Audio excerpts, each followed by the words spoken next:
नमस्कार, जय माता दी। मैं हूँ आपके अपनी लाइफ डिज़ाइनर जीतू आचार्य। सावन के महीने में किए गए उपाय आपको कई सारे दोषों से मुक्त करते हैं। बहुत सारे लोग घबराते हैं जब कुंडली में पितृ दोष होता है, जब अमावस्या दोष होता है, और तो और साथ के साथ मांगलिक दोष होता है। इतना ही नहीं, कालसर्प दोष होता है। तो ये सारी चीज़ें देखिए, कई लोगों के लिए तो कालसर्प जो है वो दोष नहीं, योग की तरह काम करता है, लेकिन बहुत सारे लोगों को ये सताता भी है, परेशान भी करता है। तो कई सारी कुंडलियाँ होती हैं, हर एक कुंडली का एक अलग एस्पेक्ट होता है। बहुत सारे भाव, बहुत सारे उनके फैक्टर्स, बहुत सारी चीज़ें देखी जाती है कि कालसर्प दोष जो है वो बहुत सारे लोगों को बहुत एक ऊंचाइयों पर ले जाता है, लेकिन उनके लिए योग बन जाता है, लेकिन जिन्हें बहुत सताता है उनके लिए दोष का कारण बन जाता है। तो ऐसी कौन सी संभावनाएं हमारी कुंडली के अंदर पीड़ित अवस्था में चली जाती हैं जिसकी वजह से हमें निवारण नहीं मिल पाता है, लेकिन सावन के महीने में आपको ये निवारण मिलते हैं। सावन का एक ऐसा पावन महीना होता है जब भगवान भोलेनाथ पूरे परिवार सहित पृथ्वी लोक पर भ्रमण कर रहे होते हैं, यानी हमारे आसपास की एनर्जी देख रहे होते हैं। कहते सावन का ही महीना था जब भगवान भोलेनाथ अपने ससुराल में पहली बार पृथ्वी पर भ्रमण किया था इन्होंने। तो पृथ्वी पर कहते हैं कि इनकी मान्यता ऐसी है कि पृथ्वी पर ये बहुत अच्छी एक एनर्जी देते हैं समय, इसीलिए भगवान भोलेनाथ को बहुत अच्छे से पूजा जाता है। यहाँ पे हर मनोकामना पूर्ण करने के लिए, सिद्ध करने के लिए भगवान को मनाया जाता है। और भोलेनाथ हैं, भोले हैं, जल्दी मान भी जाते हैं। तो सबसे पहले कि कुंडली में अगर आपके पितृ दोष बन रहा हो तो कैसे, सावन में कौन सा ऐसा उपाय है जो आप रेगुलर करिएगा, पूरा सावन का महीना कीजिएगा, तो आपकी कुंडली में वो पितृदोष थोड़ा शांत हो सकता है। देखिए, कर्मों से बढ़कर के कुछ नहीं है। कर्म रास्ता है हमारी तरक्की की तरफ जाने का, हमारी जिंदगी को संवारने का। तो कर्मों का रास्ता तो चुनना ही चाहिए हमें, लेकिन साथ के साथ हमें उपायों का भी ध्यान रखना चाहिए। लेकिन उससे पहले हमें ये समझना ज़रूरी है कि वाकई ही आपकी कुंडली के अंदर ये दोष है या नहीं है, या सिर्फ आपने सुना या किसी ने कहा और आपने कर दिया। दूसरा होता है कि हमें उसकी छानबीन खुद करनी चाहिए कि वाकई हमारी कुंडली में ऐसे योग बन रहे हैं, ऐसे दोष बन रहे हैं जिसकी वजह से आपकी ज़िंदगी के अंदर खलल है। तो बहुत बार ऐसा भी होता है कि उनकी ज़िंदगी बड़ी अच्छी सुकून में चल रही होती है, लेकिन कुंडली में दोष दिख रहे होते हैं। मे भी उसमें कुंडली में कहीं कोई डिफ्रेंशिएट हो रहा हो, कुंडली का कुछ अच्छा वो एग्जैक्टली टाइमिंग जो है वो मैच ना हो रहा हो। और कई बार ऐसी होती है कि कुंडली में बहुत अच्छे योग होते हैं बट उनकी ज़िंदगी में बहुत सारी प्रॉब्लम्स चल रही होती हैं। तो दोनों चीज़ों को एक कनेक्ट करके देखा जाता है कि आपकी कुंडली में किस तरीके के दोष बन रहे हैं जिसका निवारण हमें समय पर ज़रूरी होना चाहिए। पितृदोष की अगर क्या हम बात करते हैं तो पूरा सावन का महीना पहले दिन से लेकर के आखिरी दिन तक, यानी जैसे 11 तारीख का सोमवार, जो 11 तारीख का पहला दिन होगा श्रावण का, 14 तारीख को पहला सोमवार हो जाएगा। तो यानी 11 तारीख से लेकर के 9 तारीख की जो पूर्णिमा तिथि पड़ेगी, 9 अगस्त की, 11 जुलाई से 9 अगस्त, ये पूर्णिमा तिथि तक आपको हर दिन, कोई भी दिन हो, चाहे संडे हो, चाहे मंडे हो, Tuesday, Wednesday, Thursday, Friday, Saturday, all days, शाम के टाइम पे नियमित तौर पर संध्या के समय एक सरसों के तेल का दीपक पीपल की जड़ के पास जलाइए और पितरों का ध्यान करते हुए जलाइए। पितृ दोष आपकी कुंडली से शांत होते हैं। समाप्त की बात नहीं कर रहे हैं, शांत होते हैं। और पितृ अगर शांत हो जाए तो भी हमारे जीवन के अंदर कहीं कोई परेशानी नहीं होती है। पितृ परेशान नहीं करते, हमारे ही खुद के ऐसे कर्म, ऐसे भाव होते हैं जिसकी वजह से पितरों के चलते हम लोग कहीं ना कहीं परेशान होते हैं। दूसरा, काल सर्प दोष, जो हमने कहा ना कि किसी के लिए योग का काम कर देता है और किसी के लिए ये दोष का काम कर देता है। यहाँ सिर्फ ये नहीं देखा जाता कि सातों भाव के अंदर सारे प्लैनेट हैं बस, उसमें और भी इतने सारे फैक्टर्स होते हैं देखने के लिए। उनकी डिग्रियाँ, उनका एस्पेक्ट, उनकी कंजेशन, उनके तरीके कौन से ऐसे हैं, क्या ऐसा कारण बन रहा है। हमने कहा ना किसी के लिए योग और किसी के लिए दोष, तो किसी के लिए योग भी तो बन रहा है ना।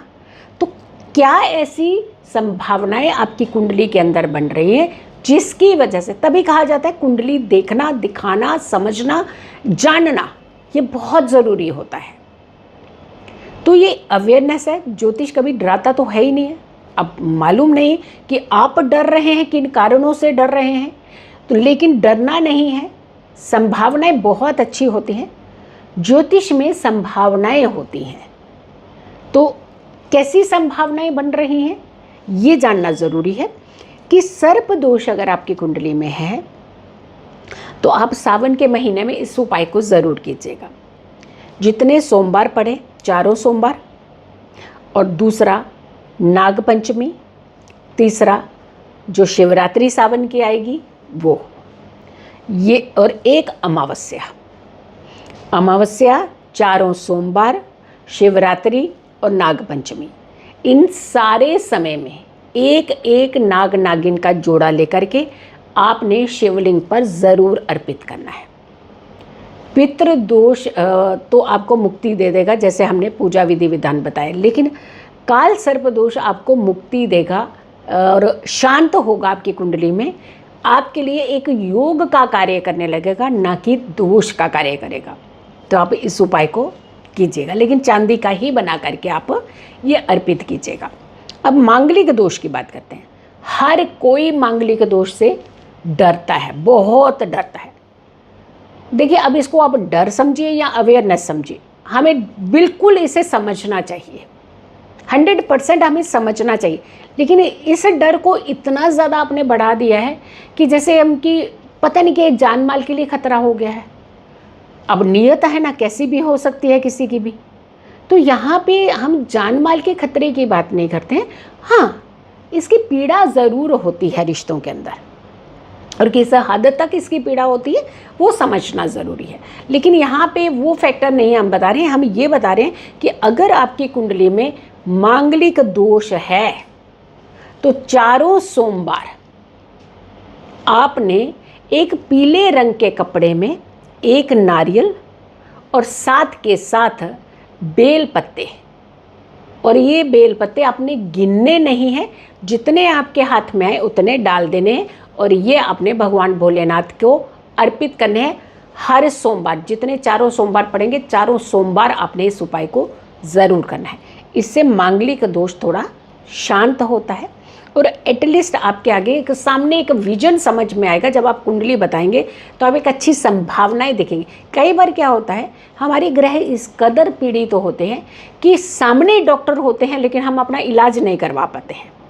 बहुत बार ऐसा होता है, और उसी ही डॉक्टर को जानते हैं, लेकिन जब बहुत अच्छी संभावनाएं बन जाती हैं ग्रहों की तो हमें वही इलाज मिलने लग जाता है। तो ये जब अगर है आपकी समस्या है तो आपने इस उपाय को कैसे करना है। कच्चा अन्न आपने जो है मांगलिक दोष के लिए, अगर हमने मांगलिक दोष में अगर हम बात करें तो सुहाग की सामग्री, और सुहाग की सामग्री भी डालें तो बहुत अच्छा है, और अगर नहीं डाल रहे हैं तो बेल पत्ते और नारियल ये पीले कपड़े में बांध करके आप भगवान भोलेनाथ को अर्पित कर दीजिए। तो मांगलिक दोष का हमने आपको बता दिया। अब हम बता रहे हैं कि अमावस्या योग होते हैं कुछ कुंडलियों में। जब जन्म होता है बच्चों का, कई बार कुंडलियों में अमावस्या योग होता है। तो अमावस्या योग में कई सारी अड़चनें जो है वो जीवन की आती हैं। बहुत बार ऐसा होता है कि कई कार्य जो है हमारे सफल नहीं होते हैं, कार्य पूर्ण नहीं होते हैं। भाई बहुत बार हमें स्ट्रगल करनी पड़ती है, और बेइंतहा आप स्ट्रगल करते हैं, उसके बावजूद भी आपको जो है वो पूर्ण फल की प्राप्ति जो है वो नहीं होती है। आपका काम जो है वो सक्सेस नहीं होता है। तो ऐसे में आपने सावन के दौरान, आप रोज़ करें तो रोज़ करिए उपाय को, एटलीस्ट अमावस्या को तो आप ज़रूर कीजिए। बट हम तो कहेंगे कि थोड़ा सा अगर आप कर सकते हो, अगर आप सामर्थ्य है आपका, तो आप थोड़ा सा आप इस उपाय को ज़रूर कीजिए। कच्चा अन्न, कच्चे अन्न का दान या फिर वस्त्र का दान, ये दोनों चीज़ों का दान जो है आपको सावन के दौरान ज़रूर करना चाहिए। ये एक छोटी छोटी एनर्जीज़ होती है ना, ये हमारे कर्मों में सुधार करती हैं, हमारे जीवन में सुधार करती हैं, हमारे जीवन की रूपरेखा बदलती हैं। तो आप इन उपायों को कीजिएगा, और इस सावन खूब सारे आशीर्वाद भगवान भोलेनाथ के ज़रूर लीजिएगा। सो वीडियो को बहुत सारे लोगों को ज़रूर शेयर कीजिएगा, और मेरी आने वाली हर वीडियो को ज़रूर देखें। खुश रहें, स्वस्थ रहें, पॉजिटिव रहें। पॉजिटिव रहते हैं तो हर समस्या से हम दूर रहते हैं। जल्दी हाजिर होंगे एक अच्छी वीडियो के साथ। तब तक के लिए नमस्कार, जय माता दी, ओम नमः शिवाय।